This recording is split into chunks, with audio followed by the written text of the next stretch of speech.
बेगमपुरा शहर किसे कहते हैं? एक छोटे से गांव सिर गोवर्धनपुर में एक बालक का जन्म हुआ। उस बालक का नाम था रविदास, जिन्हें बाद में दुनिया ने संत रविदास और गुरु रविदास के नाम से जाना। उनके पिता का नाम संतोदास जी और माता का नाम कलसा देवी जी था। कुछ इतिहासकार उनके पिता का नाम रघु और माता का नाम गुरबिनिया भी बताते हैं। उनका परिवार उस समय के सामाजिक नियमों के अनुसार चर्मकार यानी जूते बनाने का काम करता था, जिसे समाज में एक छोटा और अशुद्ध काम माना जाता था। सोचिए, जिस दौर में किसी व्यक्ति की पहचान उसके काम और जन्म से होती थी, उस दौर में ऐसे परिवार में जन्म लेना किसी चुनौती से कम नहीं था। बचपन से ही रविदास को समाज की इस कटु सच्चाई का सामना करना पड़ा था। उन्हें मंदिरों में प्रवेश करने की इजाज़त नहीं थी, उन्हें बाकी बच्चों के साथ खेलने से रोका जाता था और हर कदम पर उन्हें उनकी जाति का एहसास दिलाया जाता था। लेकिन रविदास की आत्मा तो कुछ और ही मिट्टी की बनी थी। उनके मन में किसी के लिए नफ़रत या गुस्सा नहीं था, बल्कि एक गहरा सवाल था। वो सोचते थे कि अगर हम सबको बनाने वाला ईश्वर एक है, तो फिर उसने इंसानों के बीच ये भेदभाव की दीवारें क्यों बनाईं? अगर खून का रंग एक है, सांसें एक हैं, तो फिर कोई ऊंचा और कोई नीचा कैसे हो सकता है? यही सवाल उनके जीवन का आधार बना, उनकी क्रांति की पहली किरण बना। उनके माता पिता अपने बेटे के भविष्य को लेकर चिंतित रहते थे। वो चाहते थे कि रविदास अपने पारिवारिक काम को सीखे और एक सामान्य जीवन जिए। लेकिन रविदास का मन तो कहीं और ही लगा था। उनका मन तो साधु संतों की संगति में, ईश्वर की भक्ति में और ज्ञान की खोज में रमता था। वो अक्सर अपनी उम्र के बच्चों के साथ खेलने के बजाय गंगा किनारे बैठकर घंटों आसमान को निहारते रहते या किसी संत की मंडली में बैठकर उनके भजन सुनते। उनकी आंखों में एक अजीब सी चमक थी, एक ऐसी शांति थी जो उनकी उम्र के बच्चों में नहीं दिखती थी। वो अपने काम से कमाए हुए पैसे भी गरीबों और ज़रूरतमंदों में बांट देते थे। उनके लिए इंसान की सेवा ही ईश्वर की सच्ची पूजा थी। जब गंगा ने स्वयं बालक की भक्ति को प्रणाम किया, बालक रविदास जैसे जैसे सयाने हो रहे थे, उनके स्वभाव की असाधारणता और भी स्पष्ट होती जा रही थी। उनके माता पिता उन्हें अपने पारंपरिक काम यानी जूते बनाने के काम में लगाना चाहते थे। रविदास अपने पिता के साथ जूते बनाने का काम करते थे। वो जो भी जूते बनाते, उन्हें बहुत ही लगन और प्यार से बनाते। वो अपने काम को पूजा मानते थे। एक दिन एक साधु उनकी दुकान पर आए और उन्होंने रविदास से बिना पैसे के एक जोड़ी जूते मांगे।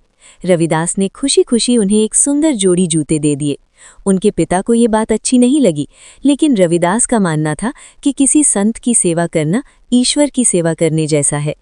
इसके बाद तो ये सिलसिला ही चल गया। जो भी साधु संत या गरीब व्यक्ति उनके पास आता, वो उसे मुफ्त में जूते दे देते।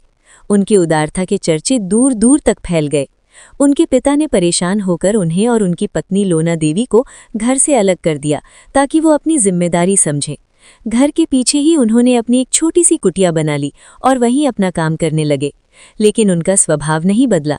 वो अब भी अपनी कमाई का ज्यादातर हिस्सा साधु सेवा और गरीबों की मदद में लगा देते थे। उनका मानना था कि सच्चा धन संग्रह करना नहीं, बल्कि बांटना है।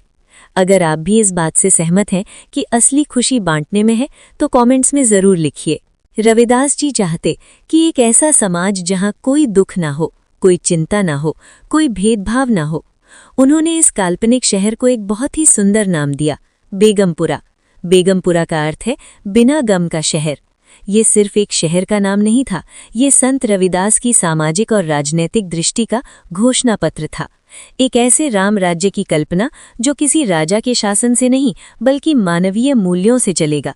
अपने एक प्रसिद्ध पद में वो बेगमपुरा का बहुत ही सुंदर वर्णन करते हैं। वो कहते हैं, बेगमपुरा शहर को नामो, दुखु अंदोहु नहीं तह ठाओ, न तस्वीस खिराजू न मालो, खूप ना खता ना तरसू जवालो।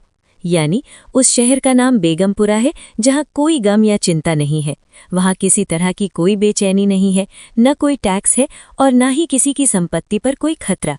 वहाँ न कोई पाप करने का भय है, न कोई गलती का खौफ है और न ही कोई पतन का भय है। सोचिए, आज से 600 साल पहले एक संत एक ऐसे राज्य की कल्पना कर रहा है जो टैक्स फ्री है, जहाँ अपराध नहीं है और जहाँ किसी को किसी भी तरह का कोई भय नहीं है। ये कल्पना आज के दौर में भी कितनी प्रासंगिक और क्रांतिकारी लगती है। आगे वो कहते हैं, अब मोहि खूब वतन गह पाई, ऊहा खैरी सदा मेरे भाई, कायम दायम सदा पातिसाही, दोम न सेम एक सूही। यानी अब मुझे वो मेरा सबसे अच्छा वतन मिल गया है जहाँ मेरे भाई हमेशा खैरियत और शांति से रहती है। वहाँ एक ऐसी बादशाहत है जो हमेशा कायम रहने वाली है। वहाँ कोई दूसरा या तीसरा दर्जा नहीं है, सब एक समान है, सब बराबर हैं। उनके बेगमपुरा में कोई ऊंच नीच नहीं है, कोई राजा प्रजा नहीं है, कोई अमीर गरीब नहीं है, सब एक हैं, सब बराबर हैं। ये उस वर्ण व्यवस्था पर सीधा प्रहार था जिसने भारतीय समाज को हजारों सालों से बांट रखा था। बेगमपुरा की कल्पना में रविदास एक ऐसे समाज को देखते हैं जहां लोग अपनी इच्छा अनुसार कहीं भी आ जा सकते हैं, उन पर कोई पाबंदी नहीं है। वो कहते हैं, आबादानु सदा मशहूर, ऊहा गणी बसह मामूर, तऊ तऊ करहीं जभावे, महरम महल न को अटकावे। यानी वो शहर हमेशा आबाद और मशहूर रहता है। वहाँ अमीर और संतुष्ट लोग बसते हैं, वो जैसा चाहते हैं वैसे ही घूमते फिरते हैं। उन्हें कोई महलों का पहरेदार या कोई रोकने टोकने वाला नहीं है। ये व्यक्तिगत स्वतंत्रता और आज़ादी का एक बहुत अहम संदेश था। उस दौर में जहाँ शूद्रों और महिलाओं को घर से निकलने तक की आज़ादी नहीं थी, वहाँ रविदास एक ऐसे समाज की बात कर रहे थे जहाँ हर व्यक्ति को अपनी मर्जी से जीने और घूमने की पूरी स्वतंत्रता हो। बेगमपुरा की ये कल्पना सिर्फ एक सपना नहीं थी, ये रविदास का मिशन था। उन्होंने अपने सत्संगों और भजनों के माध्यम से इस विचार को लोगों के बीच फैलाया। उन्होंने लोगों को समझाया कि ऐसा समाज बनाना संभव है अगर हम अपने मन से जाति, धर्म और लालच के जहर को निकाल दें। उन्होंने कहा कि बेगमपुरा कहीं बाहर नहीं है, उसे हमें अपने भीतर ही बनाना होगा। जब हर मन बेगमपुरा बन जाएगा, जब हर मन से गम, नफरत और भेदभाव मिट जाएगा, तो ये धरती अपने आप बेगमपुरा बन जाएगी। संत रविदास का ये दर्शन इतना शक्तिशाली था कि इसने न केवल उस समय के समाज को प्रभावित किया, बल्कि आने वाली पीढ़ियों के लिए भी प्रेरणा का स्रोत बना। उनके इस विचार ने भक्ति आंदोलन को एक सामाजिक क्रांति में बदल दिया। ये सिर्फ ईश्वर की भक्ति नहीं थी, ये एक बेहतर दुनिया बनाने की भक्ति थी। अगर आपको ये वीडियो पसंद आई हो तो कृपया इस वीडियो को लाइक करें, अपने दोस्तों और परिवार के साथ शेयर करें ताकि रविदास का ये संदेश ज़्यादा से ज़्यादा लोगों तक पहुंच सके। और चैनल को सब्सक्राइब करना ना भूलें, क्योंकि मैं आपके लिए ऐसी ही ज्ञानवर्धक और प्रेरणादायक वीडियो लाती रहूंगी। आपके समय और आपके ध्यान के लिए एक बार फिर से धन्यवाद।